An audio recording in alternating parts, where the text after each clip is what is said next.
In the year 1945, a farmer digging near the cliffs of Nag Hammadi in Egypt cracked open a sealed clay jar and pulled out texts that the church had spent 16 centuries trying to erase. Among those texts was a copy of the Gospel of Truth, Nag Hammadi Codex I.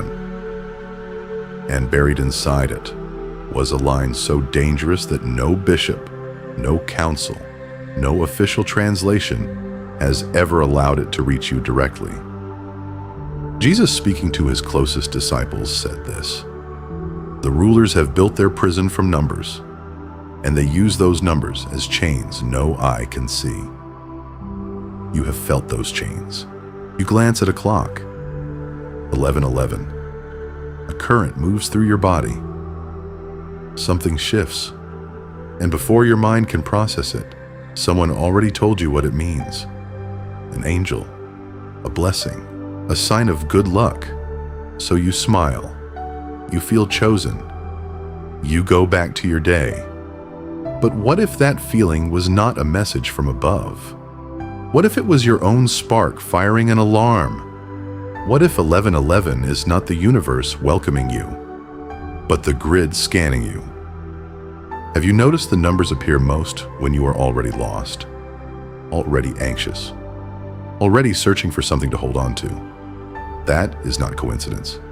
That is targeting. Right now, place your hand over your heart. Feel it. Do not move it. If you have seen repeating numbers in the last week, comment, "I see the grid right now." Not for me, for yourself. Because what you are about to learn tonight, the church paid in blood to keep from you. And after this video, you will never look at those numbers the same way again. To understand what 11:11 actually is, you first need to understand what this world actually is. Not the version they handed you. The real version. The one the Gnostics preserved in those clay jars in the Egyptian desert for 1,500 years, because they knew the church would burn every copy it could find.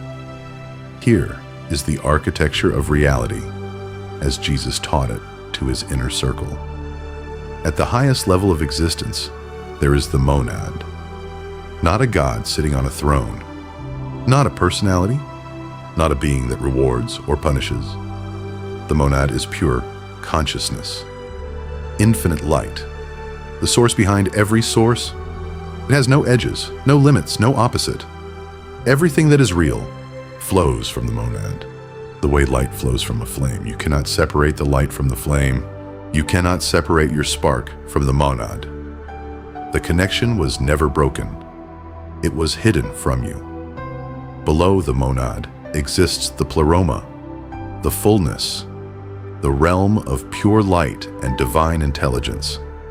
This is the place your spark originally came from, before it descended into the body you are wearing right now. Not a metaphor. A literal territory of consciousness that the Gnostics mapped with precision. And then there is this world. Here is the part the church cannot allow you to know. This material reality was not created by the monad. The monad does not create prisons. This world was built by a lesser being the Gnostics called the demiurge.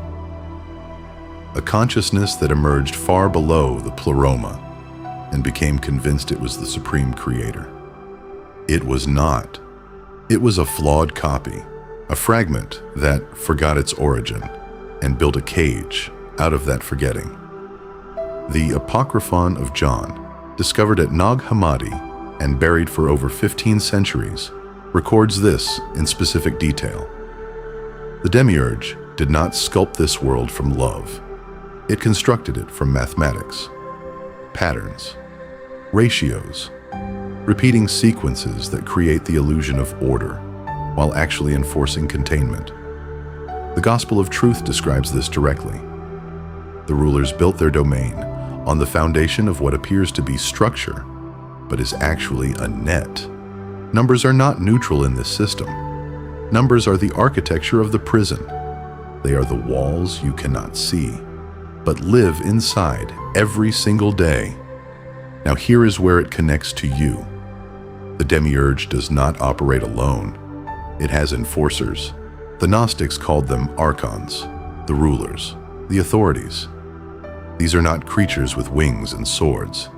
They are parasitic frequencies, consciousnesses that exist just outside your normal perception, feeding on specific emotional states.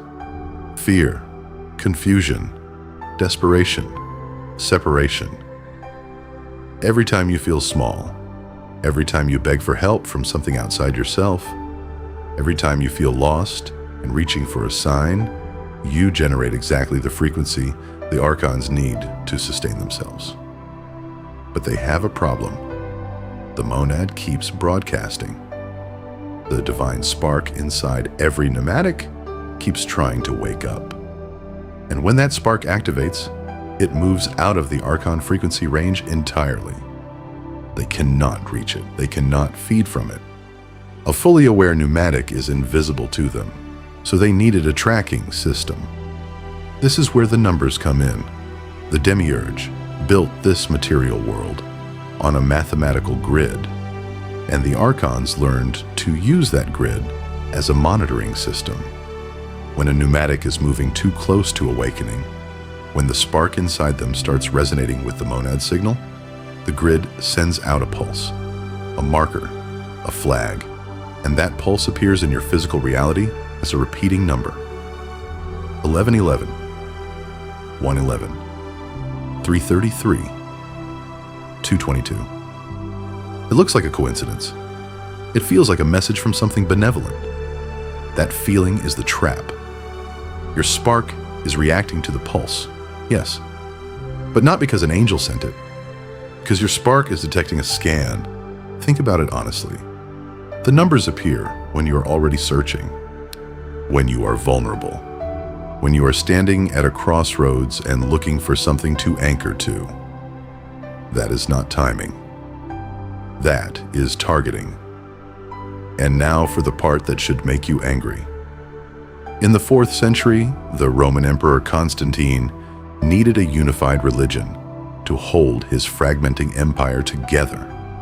He was not a spiritual man. He worshipped Sol Invictus, the sun god, until the moment Christianity became politically useful.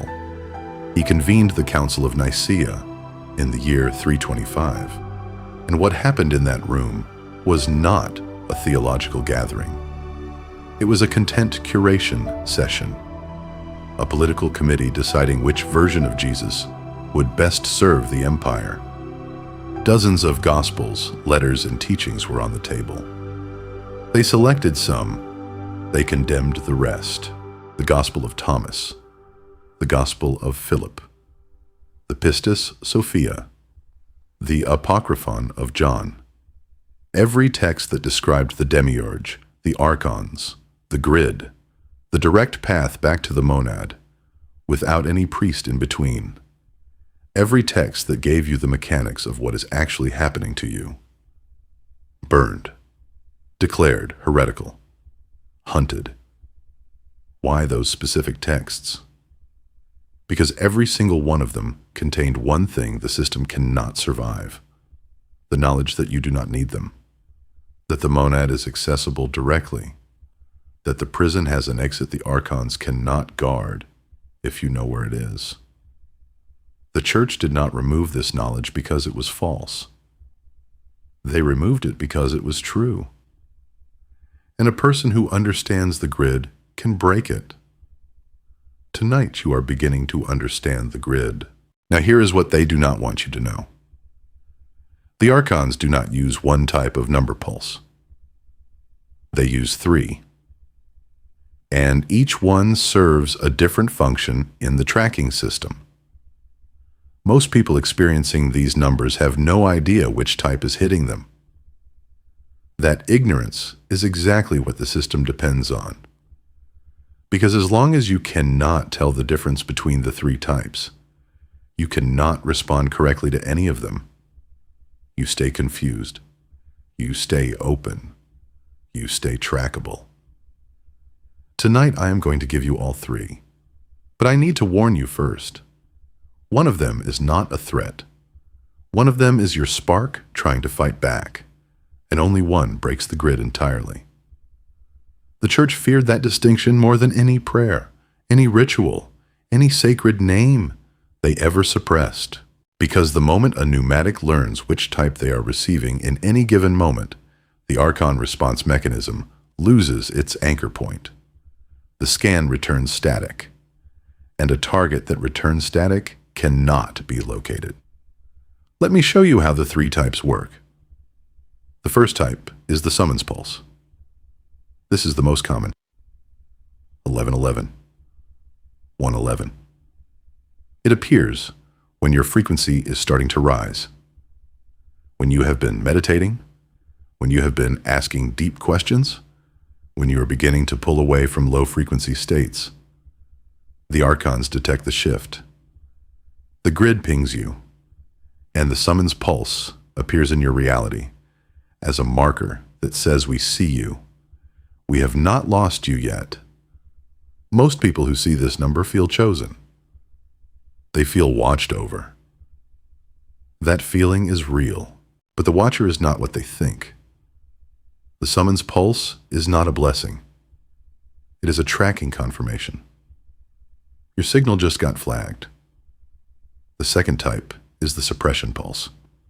This one appears at moments of breakthrough. 3:33. 4:44. You are about to make a decision that would genuinely move you toward the monad. A relationship ending. A belief system breaking. A moment of clarity that could change everything. And then the number appears. Your attention snaps to it.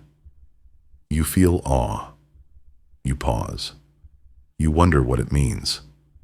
And in that pause, the moment of clarity passes. The decision gets delayed.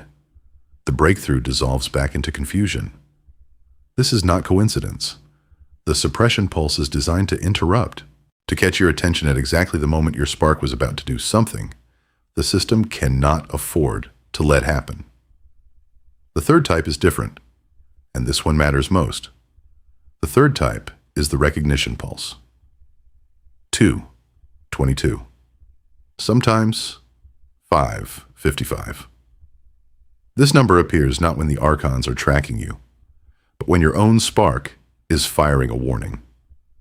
When the grid has just sent a summons or a suppression pulse, your divine nature sometimes responds with its own signal. A counter frequency. A momentary break in the static where the spark says, I see what just happened. The warmth you feel with this type is real. Not planted, not harvested. It is your own fire, recognizing interference. The problem is that without this knowledge, all three look identical. They are all just numbers on a clock. All three feel significant. All three create the same pause, the same wonder, the same sense of meaning. And in that undifferentiated state, the Archons win every time.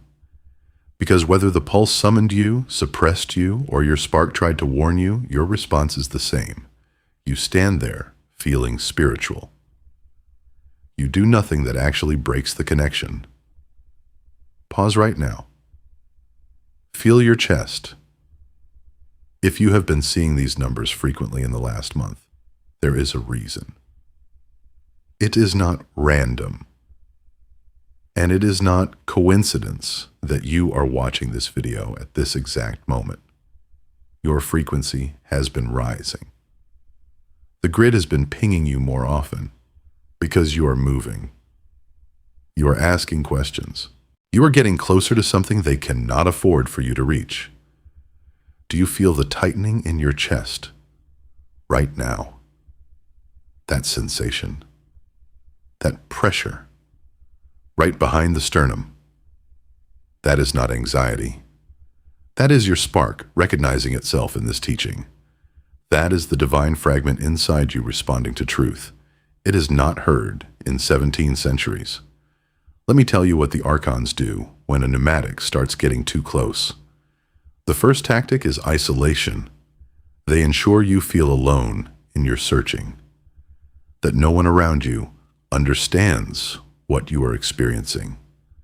that the numbers feel too personal to share, too strange to explain. So you carry the experience in silence, and in isolation, the tracking is easiest. A pneumatic who feels connected to others is far more difficult to manage than one who believes they are alone in their perception. The second tactic is exhaustion. Your life begins to fill up in the weeks when your frequency rises. Small crises multiply. Sleep becomes disrupted. The noise of daily demands becomes louder precisely when you need stillness to hear clearly. This is not bad luck. This is management. A tired pneumatic does not have the presence to act on what they are sensing. They postpone. They delay. They tell themselves they will deal with the spiritual questions when life settles down. Life is designed to never settle down. The third tactic is the most subtle and the most dangerous. They redirect the meaning. They ensure you have a ready framework that explains the numbers as something warm, something safe, something that requires no action from you. Angel numbers, divine timing, the universe sending signs. These frameworks are not false exactly. They take the real experience of number recognition and attach it to an interpretation that generates gratitude, passive waiting, and spiritual comfort without any actual movement toward the monad. You feel blessed. You feel watched over. You do exactly nothing that threatens the system. Because here is the function the Archons cannot allow you to perform. There is a way to respond to a number pulse that does not feed the grid. There is a way to receive the scan and send back static instead of confirmation. There is a three-component sequence that Jesus gave privately to Thomas, preserved in the Nag Hammadi texts, that specifically addresses the number system. Not because the Gnostics had digital clocks, but because the grid pulse mechanism operates on the same frequency principle, regardless of the era. Repeating patterns, synchronized appearances, moments of inexplicable recognition. Jesus called them the marks of the rulers, and he gave his inner circle the exact method to see the mark without being marked. Tonight you are about to receive that method. Here is what Jesus actually taught Thomas about the number marks. Not the version in your Bible, the private version, the one preserved in the Nag Hammadi Codex, 2 in the text scholars call the Book of Thomas. In that text, Jesus does not speak of angels or omens. He speaks of what he calls the marks of the rulers, patterns placed inside the architecture of material reality that the Archons use to locate, identify, and maintain contact with pneumatic souls who are beginning to wake up. He told Thomas that these marks would appear as repetition in the Watcher's environment, and he told him exactly how to respond. The church read this text, and they buried it, not because it was false, because it gave pneumatics a response mechanism. And a pneumatic who can respond to the grid correctly is a pneumatic the system can no longer track.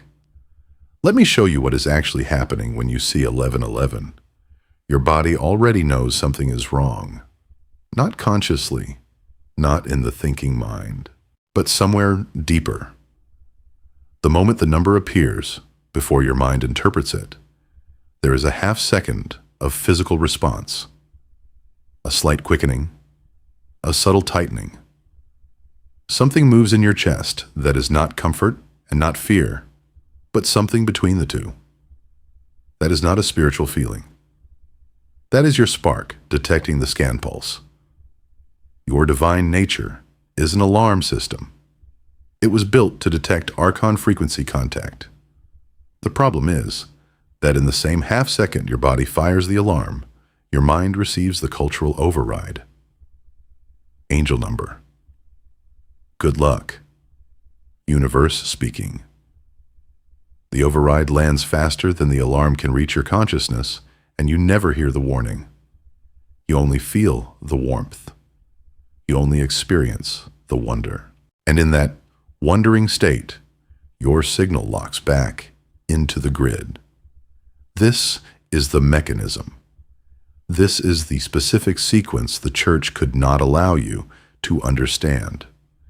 Now let me go deeper into what each number pulse actually registers in your energetic system. 1111 is the summons pulse at its highest intensity. The Archons use double digits because the repetition itself creates a cognitive interrupt. Your pattern recognition system flags it before your conscious mind does. In that fraction of a second of heightened attention, your frequency spikes upward briefly. That spike is what the grid is measuring. It is not sending you a message. It is taking a reading. The spike confirms you are still operational, still carrying the divine spark, still potentially capable of full awakening. The grid logs you and the pulse dissolves. 333 carries a different signature. This one appears specifically during ascent moments, when your frequency has been climbing steadily over days or weeks, when you have been sleeping better, thinking more clearly, feeling less weighted by fear and confusion. 333 is a suppression marker. It targets you at the peak of the ascent cycle, and the jolt of recognition pulls your attention outward into the world of time and clocks and physical reality, interrupting the inner momentum that was building towards something the system cannot allow. 222 is the one they fear most, because 222 sometimes appears not as an Archon transmission, but as a counter signal from your own spark. Your divine nature does not have language. It does not send you emails. It communicates through recognition events. And sometimes, when the grid has just fired a pulse at you, your spark responds by generating its own echo pattern in your environment. A mirror. A warning.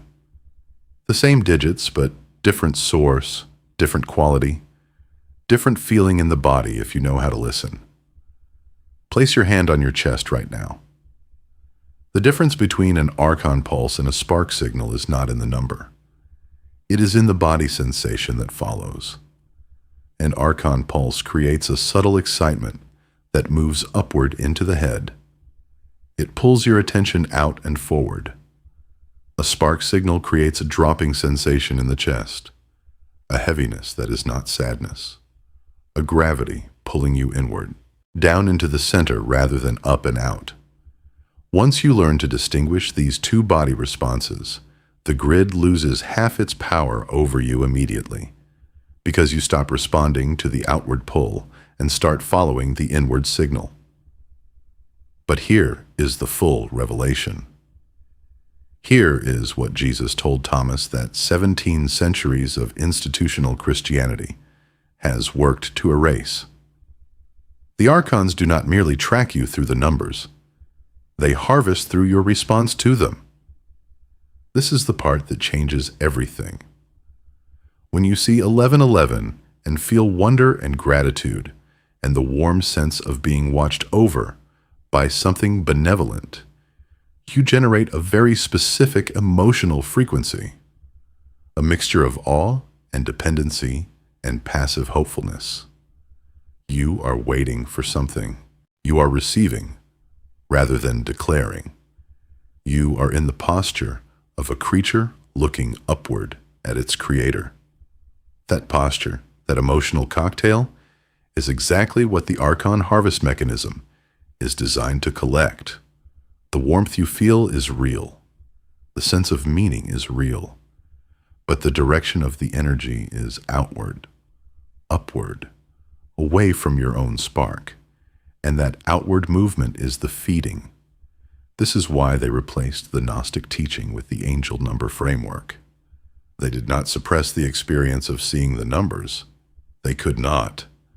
The grid pulses are part of the architecture of this world. They will always occur. But they could suppress the correct interpretation. They could replace it with one that ensures every time a pneumatic experiences a grid contact, that pneumatic generates precisely the emotional frequency the Archons need: wonder, passive gratitude, dependency on external signs for spiritual validation. Every person who has ever posted a photo of 11:11 on their phone with the caption, "The universe is speaking to me," has just fed the system.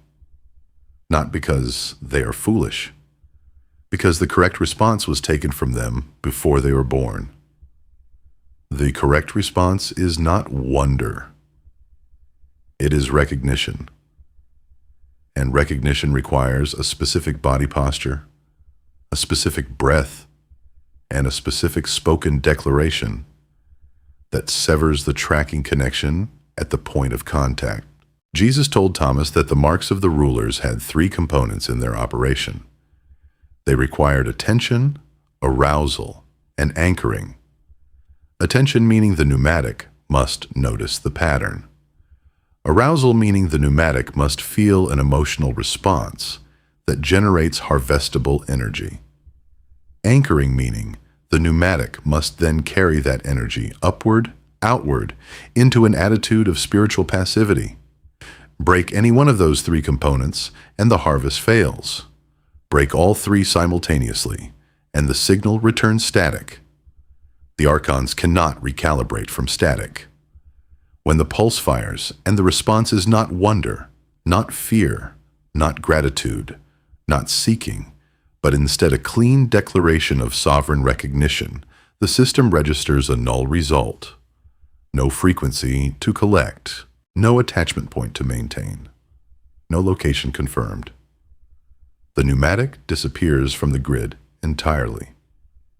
This is what Jesus gave his inner circle. Not a prayer, not a blessing. A three-component response sequence that turns every Archon pulse into a moment of liberation rather than a moment of feeding. And tonight, for the first time in 17 centuries, you are about to receive that sequence in full. The response sequence has three components, only three, but each one must be completed fully, or the circuit does not close. A partial sequence does not return static. A partial sequence still confirms your location. Jesus taught this to Thomas not as a ritual, but as a reflex, something that would eventually become automatic. A response that fires faster than the grid can complete its reading. The Gnostic teachers preserved it exactly as he gave it. And the church did not burn this teaching because it was complicated.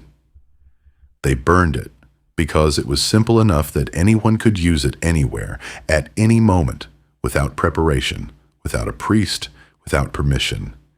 Here is the sequence in full. The first component is called seeing, not looking. Seeing. There is a difference that the Gnostics understood precisely.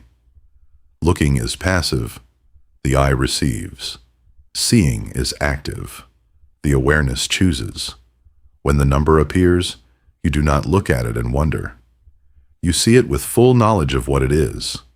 You recognize the pulse for what it is in that first half second before the mind tries to assign meaning. To activate the seeing component, the moment the number registers, you speak one sentence inward, not out loud.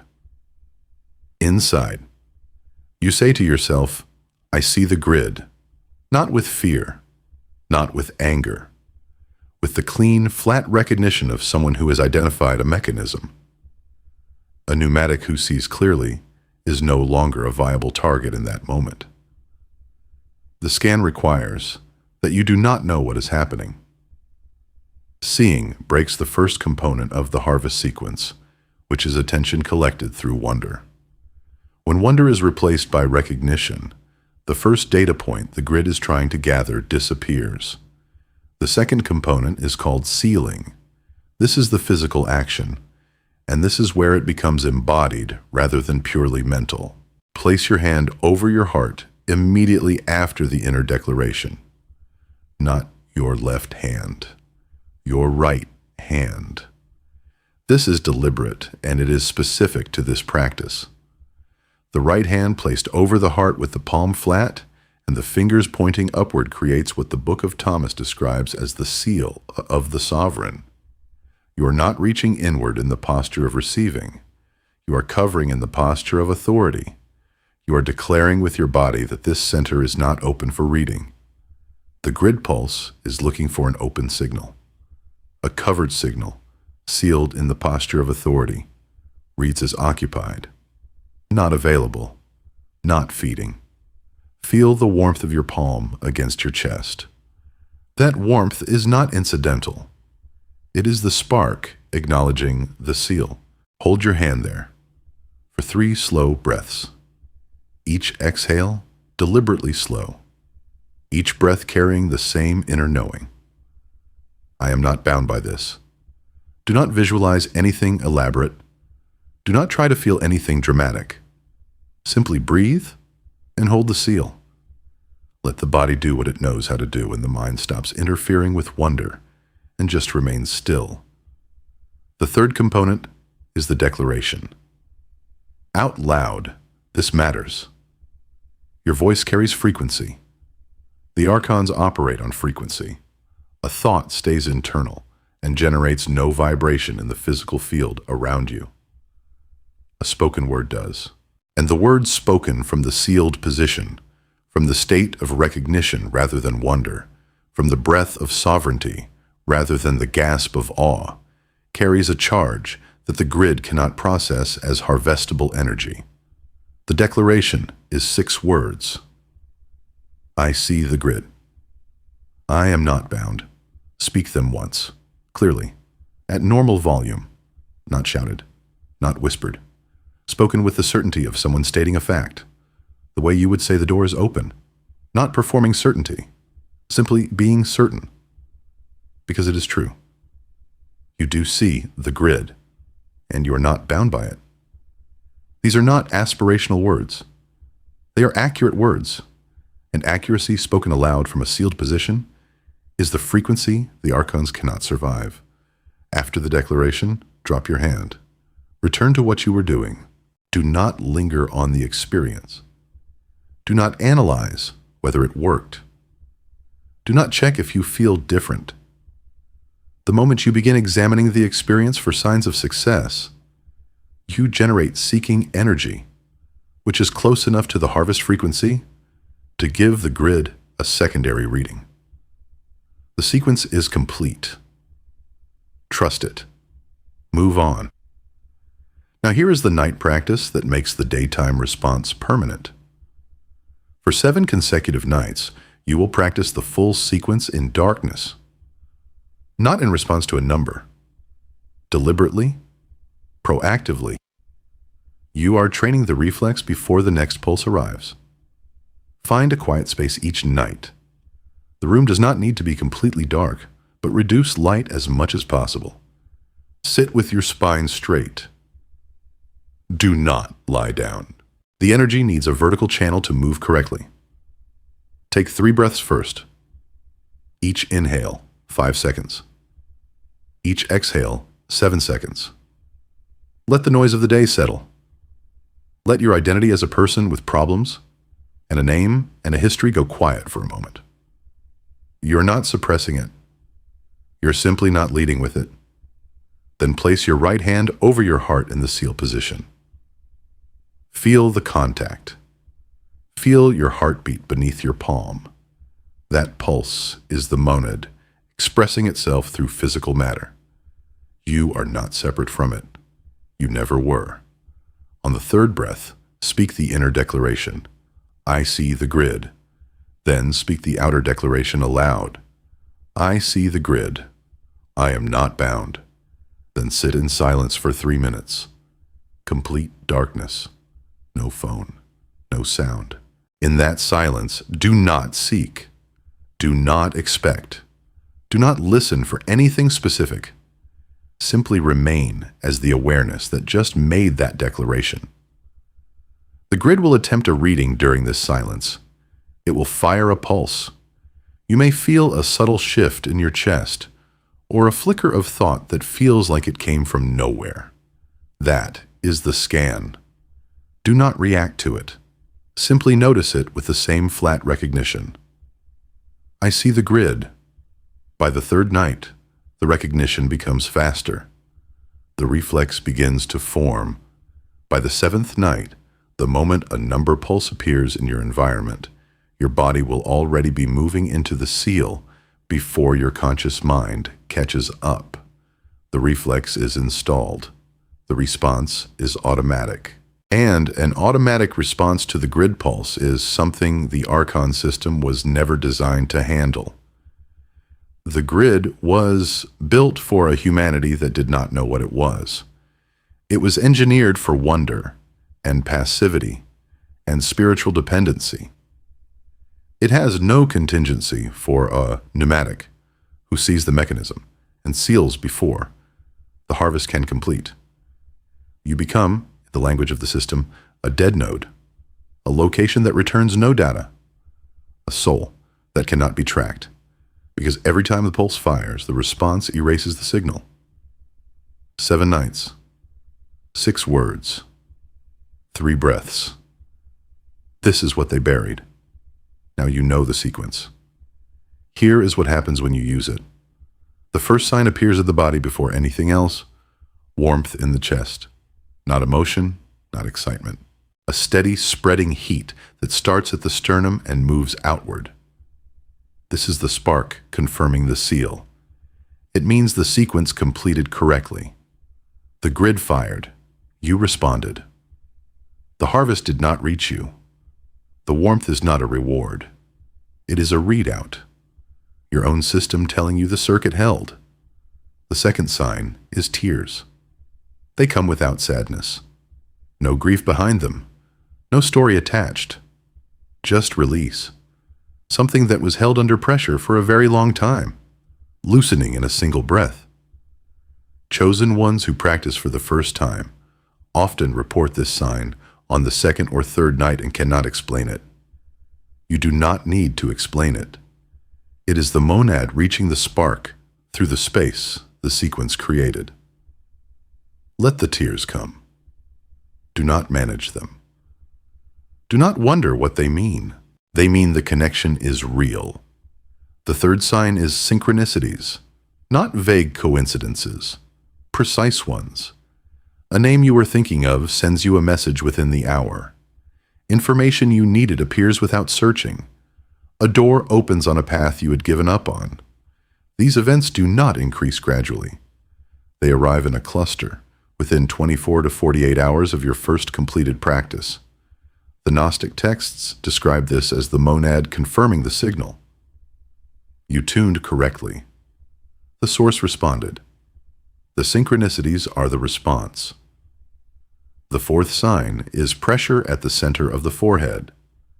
A subtle but unmistakable sensation, as if something is pressing inward from the outside or expanding outward from within. This is the activation point the Pistis Sophia describes when the pneumatic aligns with monad frequency. Do not force it. Do not seek it. Simply notice when it appears, and remain still inside it. Now here is what you must understand about resistance, because it will come. The night of your first practice, a voice will appear in your mind. It will sound exactly like your own thinking.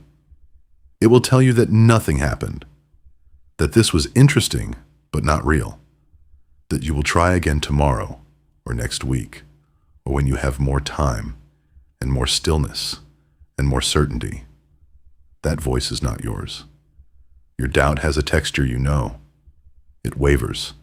It asks questions. It considers. But this voice does not waver. It states. It closes. It moves toward delay with the precision of something that has done this before, many times, to many people, at exactly this moment. Do not argue with it. Argument generates the conflict frequency the Archons feed on most efficiently. You do not need to defeat the voice. You only need to notice it clearly. Name it inward. Say, I see this, and proceed. The practice continues. The voice will return the second night, louder. The third night it may bring company. Sudden fatigue. A text message that demands your attention. A memory of embarrassment that surfaces from nowhere. These are not coincidences. These are countermeasures. The system detected your activation and deployed the tools it has always used to interrupt pneumatics at the moment of breakthrough. Notice all of it. Name none of it as yours. Keep your hand on your chest. Keep your voice steady. Speak the declaration. By the seventh night, the resistance fades. Not because it gave up, because it no longer has access. You have changed the frequency you operate on, and the old interference cannot find the new channel. The signs confirm the practice is working. The resistance confirms the practice is necessary. Both are pointing in the same direction. Keep going. That night in the upper room, Jesus did not give this to the crowds. He gave it to the ones who were ready. The ones who had been searching long enough to recognize truth when it finally arrived without packaging, without institution, without permission required. Tonight that transmission reached you. You now carry what 17 centuries of systematic burning could not destroy. 3 pulse types. The response sequence, 3 components. 6 words, 7 nights. The Archon grid has no contingency for a pneumatic who sees the mechanism and seals before the harvest completes. You are now that pneumatic. Do not let this fade overnight. Before you sleep tonight, do the first night of the sequence. Not tomorrow. Tonight, while the frequency from this video is still active in your system, while the spark is still warm from recognition, the window matters. Act inside it.